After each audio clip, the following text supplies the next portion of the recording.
has begun. That's the baby looking at you. Okay. You can see the eyes, nose, mouth.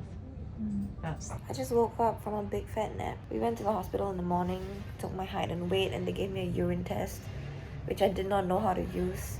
I asked the lady which side am I supposed to pee on. She didn't really get my question because she didn't realize that was my first time doing it. Then she realized, and then I did it. Everything was normal.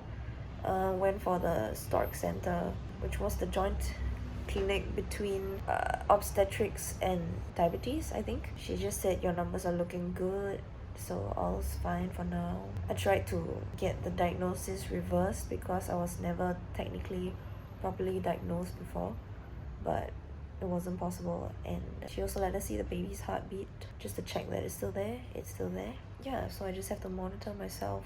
She told me not to over control the sugars I'm taking because that might also starve the baby. So it feels like if I'm gonna get GDM, then I'm just gonna get GDM, because there's some days where I don't crave sugar at all, so I don't really have to take it, but then I feel faint because my blood sugar is low, so I just have to take it anyway, which seems like there's no good way out. They also gave me a flu vaccination that I could claim with Medisafe that will be passed on to my baby, I guess, because my baby won't have Medisafe to claim from, or just it's safer that I do it now. I don't know why my voice is like this.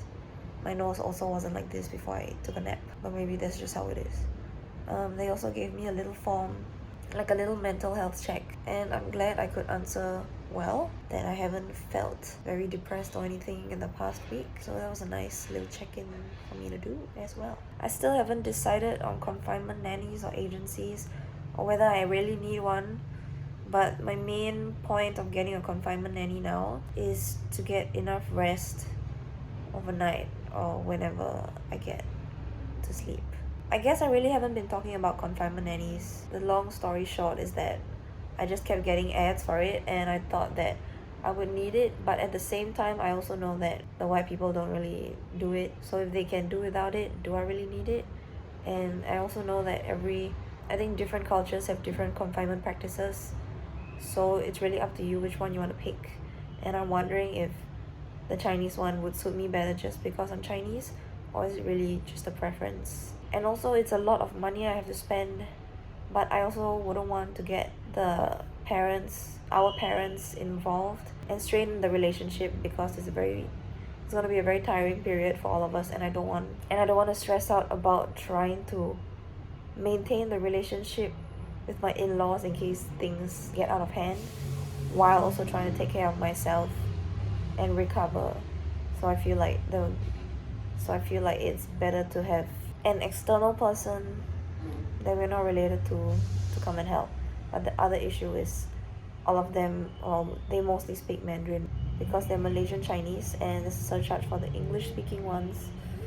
So there's a luxury that I would not want to pay for, and we'll probably just scramble to find our words if we get a confinement nanny. Alternatively, just get the confinement foods and stuff and then get our parents to help. I really don't know. I don't know if there's even space for a confinement nanny in this house, and I wouldn't want to do it in another house. So there's a lot of things to consider, and we're still considering, and right now I'm still going more towards getting the confinement nanny once, maybe for this first baby, and for the next one maybe I'll know better how to take care of myself. Mel won a contest that I joined with her, and she's giving me the bag because it's full of baby stuff. It's so cute. And she also got me some pregnancy safe skincare things. Thank you.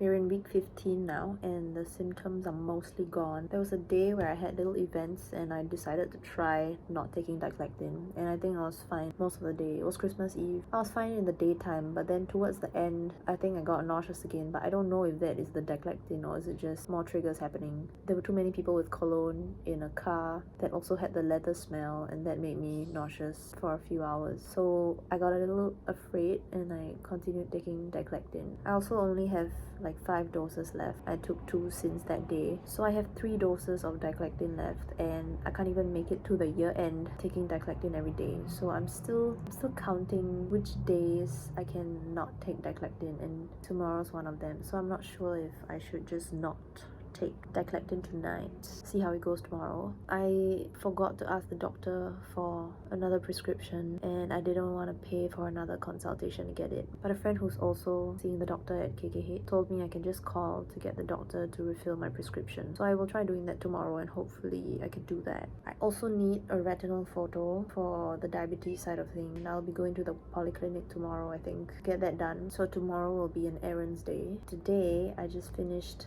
another gig with New Recording 47. We performed for a company, D&D, and one of the songs was a Ben King song, and we got to perform it with Ben King, courtesy of the boss who invited us for this event. That is a huge milestone. I can't wait to perform more throughout this pregnancy, because I don't know when I'll get to perform again after I have a child. So I hope I can line up more gigs for us in the next few months, and I also hope that everybody has the bandwidth to do these gigs.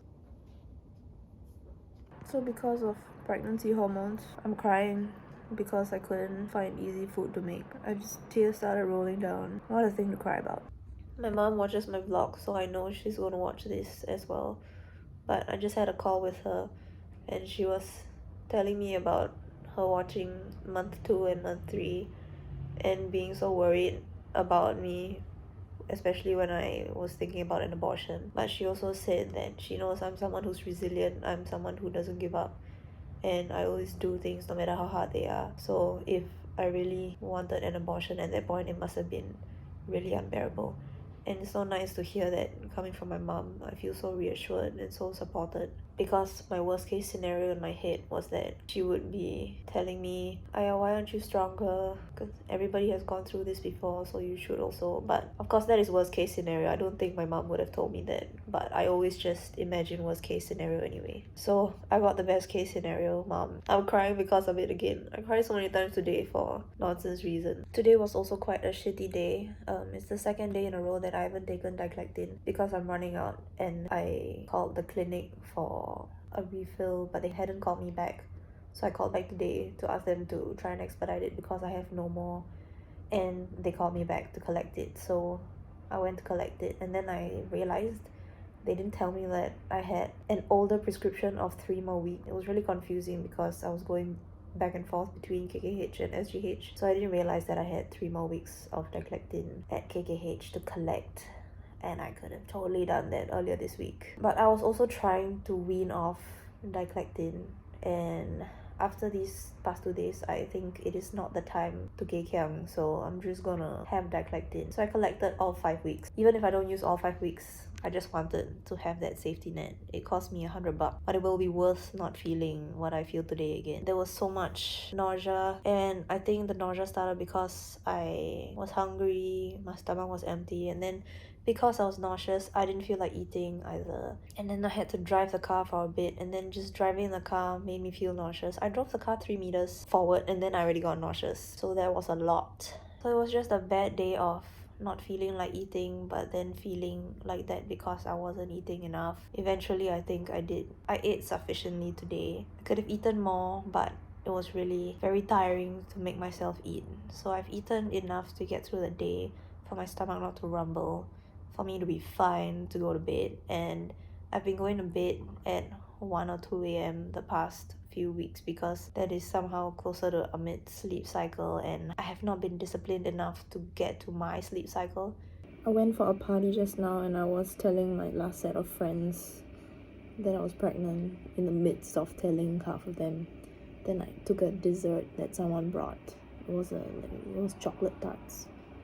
Then I was eating it while talking to someone else about my IVF stuff. And then I tasted some alcohol, but I didn't want to believe that it was alcoholic. So I just continued talking, but then the taste got stronger, so I decided to ask the maker of the tarts if it was alcoholic, and he did say there was some alcohol in there, so I stopped eating it. I'm not going to stress out too much about it. It was a really minuscule amount. 2 nights ago, I sang a little too much karaoke by myself. I was just feeling it. I just wanted to belt things. And then the morning after I woke up with a sore throat like this, and I was thinking, shit, I have a gig. But luckily the songs I have weren't really hard to reach ranges for my voice. It was mostly within my comfortable range, so that was fine. The gig went fine.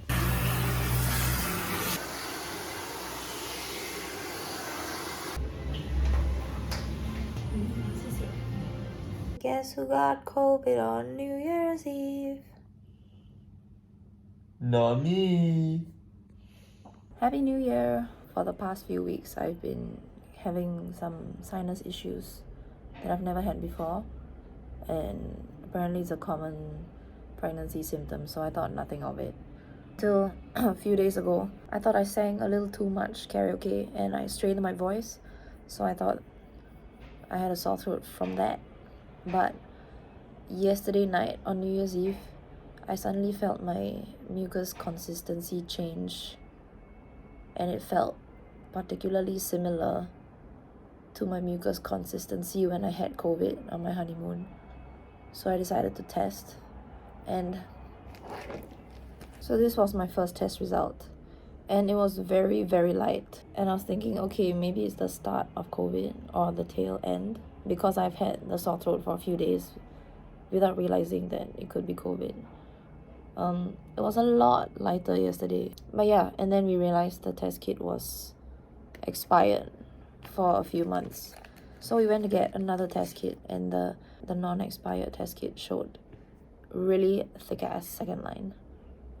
So obviously I do have COVID to ring in the new year with. My throat doesn't hurt, it's just this pesky flu. But I feel bad about all the other people that I've met before realizing that this was COVID. So the sad part is that yesterday was the last time we were going to see my sister-in-law's boyfriend, who flew down to Singapore to see us, and also my sister-in-law's second last day, which meant that today, New Year's Day, was going to be the last day we spent with her before she flew back, and now we can't do that because of me. So I feel bad about that as well. Instead of Ami getting to spend the new year with his family, he drove me home and we got some food. We got some McDonald's. I can't believe my first meal of the year was McDonald's.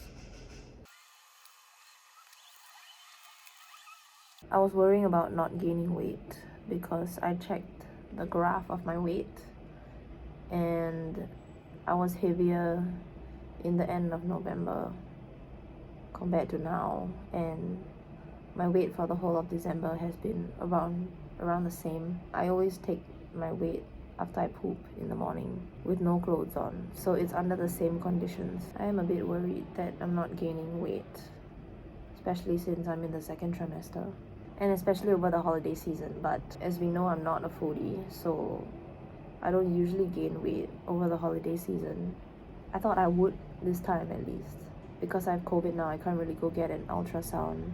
That would not be responsible. So I just have to wait until after the ultrasound. Hopefully I've gained some weight, or hopefully I feel my bump growing, or hopefully I feel the baby kick or something. Because week 16 is about when people start feeling it, I think. Maybe not in the first pregnancy, but hopefully one of these things happen so it can put my mind at ease. The T line is still redder than the C line, so I'm gonna be home for a few more days. I've been trying to put my hand here to feel if I can feel anything, and most of the time I don't feel anything, but I can't tell if little movements I feel in there are digestion or baby movements. I'm a little more worried today because I could button my pants again, and I haven't been able to do that for about a few weeks. So that is a massive amount of bloat gone, or the baby is shrinking. I don't think that's possible, but there have also been no signs of cramping or bleeding. So do I just have faith? Ahmed said it could probably be that I'm eating a lot less carbs now because I was craving carbs in the first trimester, and I am back to my more regular diet right now. Could be that. Could also be COVID, but I don't feel like I changed my diet much during COVID. So just now we went for the water birth tour at Thomson Medical Center. We got the prices, and the water birth is really expensive. I feel like that is an amount I am semi-willing to pay, except the one thing that stood out to me was when I was asking her about the positions I could be in the tub. She said you just lie flat on your back against the side. I was asking if I could be on all fours or squatting or something. She said no, it's easier for the doctor for you to just be lying on your back. And then I asked if without water can I be in other positions that are not just lying on your back, and she said sure. So it's kind of weird that they didn't allow that for the water birth. I get that the tub is a smaller space, but why are you going based on what is easier for the doctor rather than what is easier for the mum to be? So since Thomson Medical is the only place in Singapore that provides water births, I'm not too sure I want to do a water birth just based on what that nurse said. But I don't know if I could talk to the doctor and if he might have a different opinion on the positions I can be in during labor. But while we're waiting to get to week 36 before we can have the interview with the doctor, we'll be looking at other options that are not water births.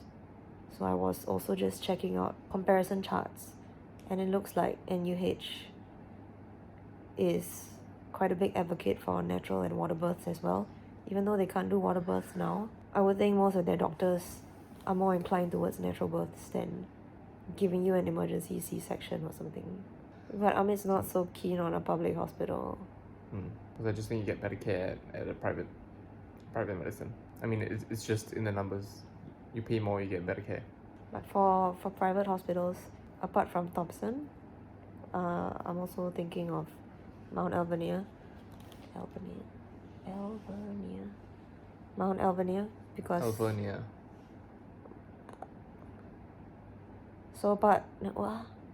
Mount Alvernia, and maybe Mount Novena, because I saw the rates for those and they look pretty alright.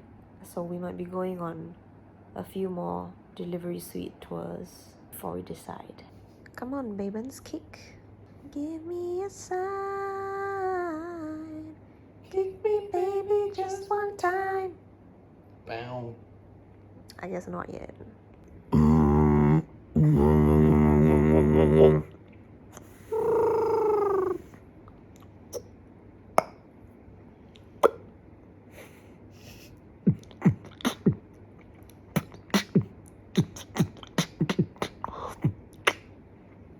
Try very hard not to spit on you.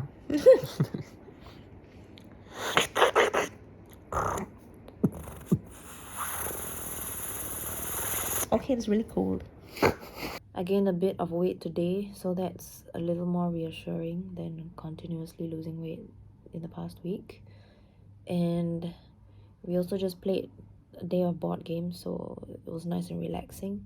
And I came home, we're a bit late to come home, but I've booked 3 maternity tours with Mount Novena, Mount Alvernia, and Thomson Medical.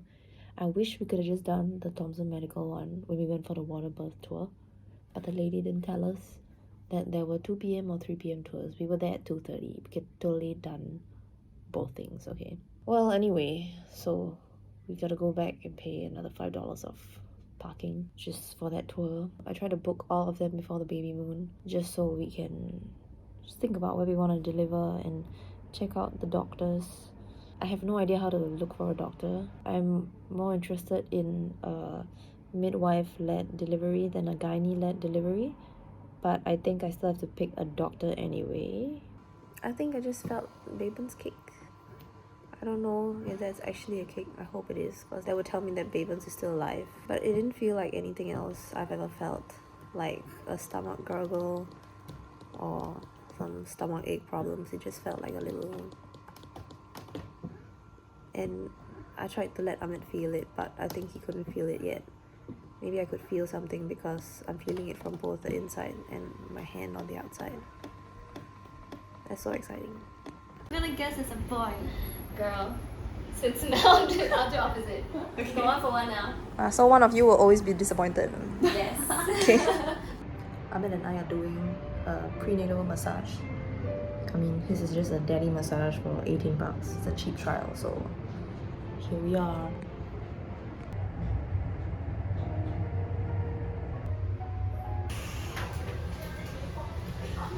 I was lying this way with a big bolster on this side, and then after 30 minutes the lady was like, okay, you can turn around, and so she moved this thing and then she was gonna put it on the other side, and then I instinctively I rolled like this, and then she was like, huh, let it roll on. I realized I should not be rolling on my tummy while I'm pregnant anymore. It still feels fine, like I am now on my tummy, and I don't think that there's a lot of pressure being put on it.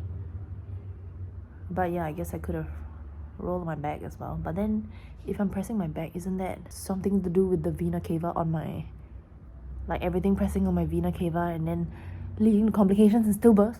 I don't know, but she was really shocked at that, and I got a good laugh as well. That was just something funny that happened. There are so many things I don't know whether unnecessary or not, or like whether they're just commercialized in today's world, like antenatal courses, pre or postnatal massages, confinement nannies. There's just so many things that are being thrown at me, and everything costs money. There's no free antenatal course, even though I feel like there are plenty of mothers out there that could be offering some of this information to the newer generation. It seems like information that we could get for free, but it's so expensive to pay for. The course at KKH costs $240. What does it even do? To tell me what is breastfeeding? To just give me a bunch of definitions of things that I can search up myself online? I only feel like the useful part of antenatal courses would be the hands-on experience to try things, but can I learn that from other mothers? I'm also a bit at a loss because I don't really have friends who have recently given birth. Not many people I can go to just ask for a tutorial.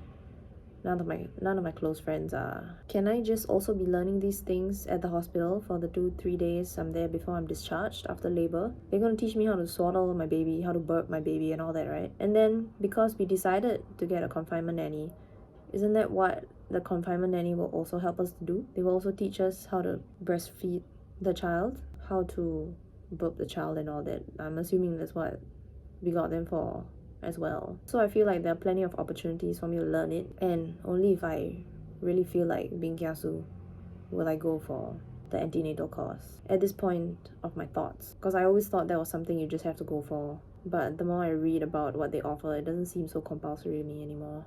Maybe this was obvious to you, but I just found out that what I thought breastfeeding wasn't actually breastfeeding. I thought that breastfeeding meant feeding breast milk to your child, whether it is from your breast or from a bottle after you pump. I just found out that breastfeeding is solely feeding from the breast, which sounds really obvious now that I think about it. And now it makes sense why some mothers wouldn't want to breastfeed, because I was just thinking, if the milk is gonna come out your boobs anyway, why don't you just try it? But now that I know breastfeeding doesn't consist of pumping, it makes so much more sense. And then I'm also wondering, I know that breastfeeding hurts sometimes. Maybe it shouldn't. I don't know, I haven't read up much about that yet. But I know it hurts for some women and they continue doing it. But that's besides the point. My point is, at some point, will it be soothing for the baby to be sucking my nipple, where I can either be asleep or fall asleep while it's happening? And can my husband just hold my boob and the baby and do the breastfeeding for me while I sleep? Is that possible? Or is it painful enough that I will always just be awake? I also don't feel super pregnant yet. I feel like the size of my tummy is still what it would be when I'm bloated and not pregnant. That's just how it feels all the time right now. I just never feel super skinny. But of course, that is not the point of pregnancy. It just, like, I still don't look very pregnant. This is what my top looks like. If I pull it, then you can see my tummy there, but it's still like, it still fits in the pants.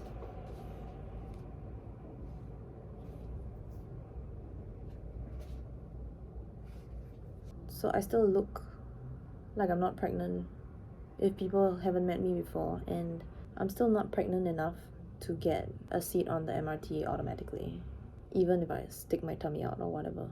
On another note, symptoms. I have chosen to start eating just one diclectin a night instead of two, in hopes that I can slowly wean off it.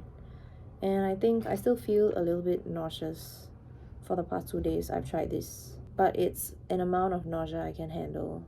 Diclectin is really expensive, so I think I can handle this amount of nausea for the amount of money I'm saving. When I sneeze, sometimes I pee a little bit. The prenatal massage lady just now told me it could be because I've had a previous pregnancy, the one that lasted 6 weeks. And she just told me not to walk so much. If I'm walking a lot, take a break. Otherwise, the urine leaking problem will get worse. Is that true? Is there just no way to prevent it? I just have to walk less? There's gotta be some way to prevent it, right? Or like fix it slowly. Do Kegels help? Because I've been doing Kegels. They say that my nails and my hair are gonna grow quicker and will look like my hair will look glossier. I don't know about that, but my hair looks... I like the look of my hair right now. This is day 2 hair, and it feels very smooth. It's nice and long. Okay, you can't really see it here. It kind of looks like shit here, but in real life, I look great with my hair. I do think my fingernails are growing quite fast.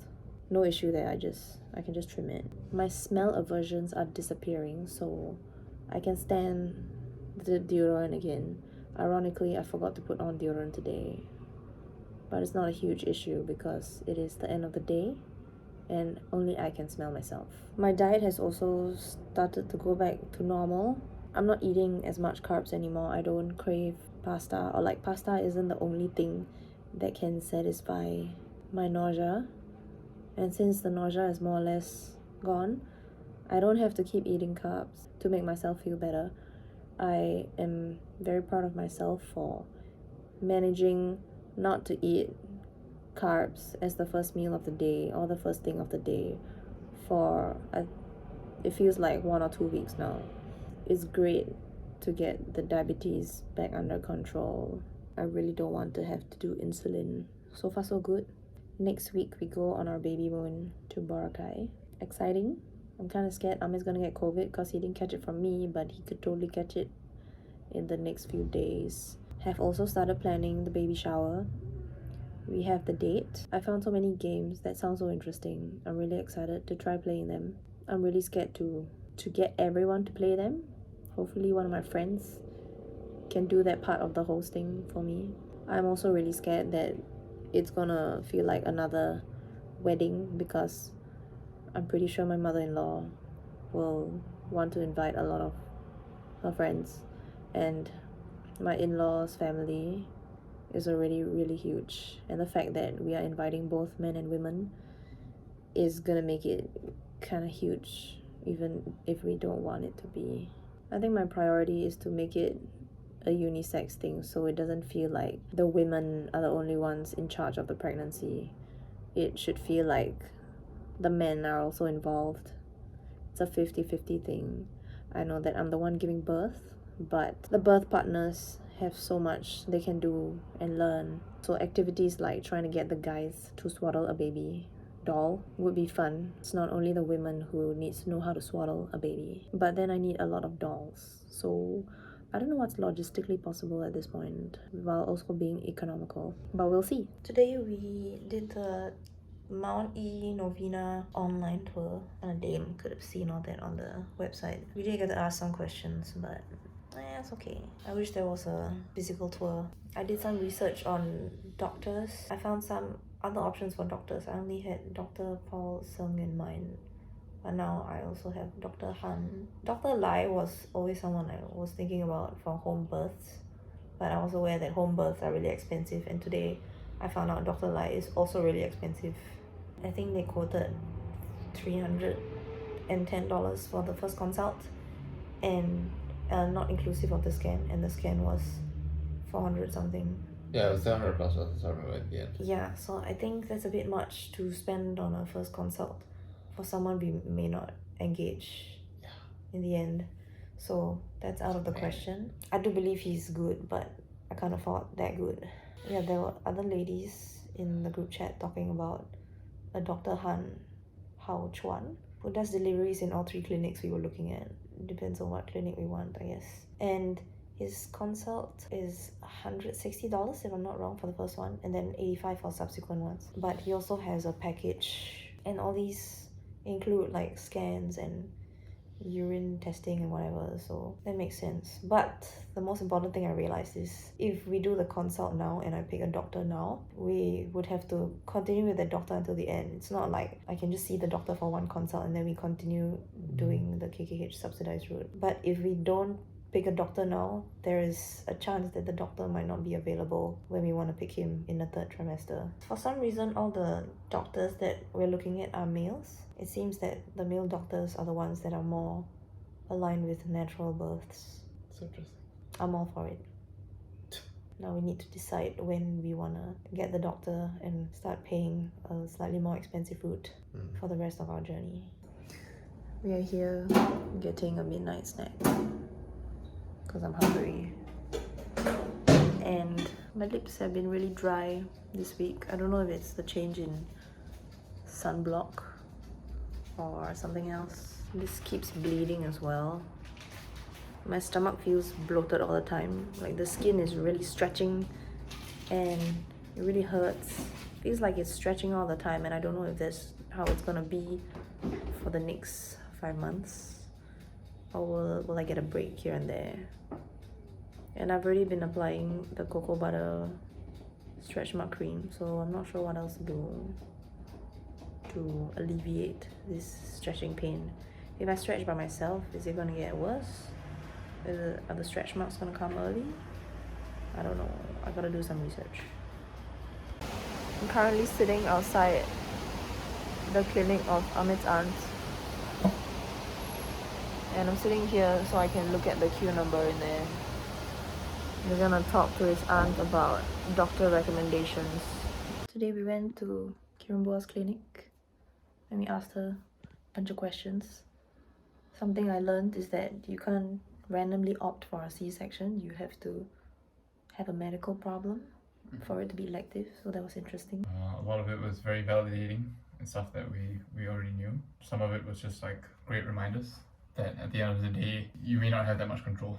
As much as we want to plan and maximize our possibilities for things, it might just go entirely differently on the day itself. So just be prepared for that. Yeah, it was good. I think it was great in managing our expectations and like kind of helping us figure out what we need to do next. I mean, the 3 main things for me, it seems, doctor, location, and classes right now.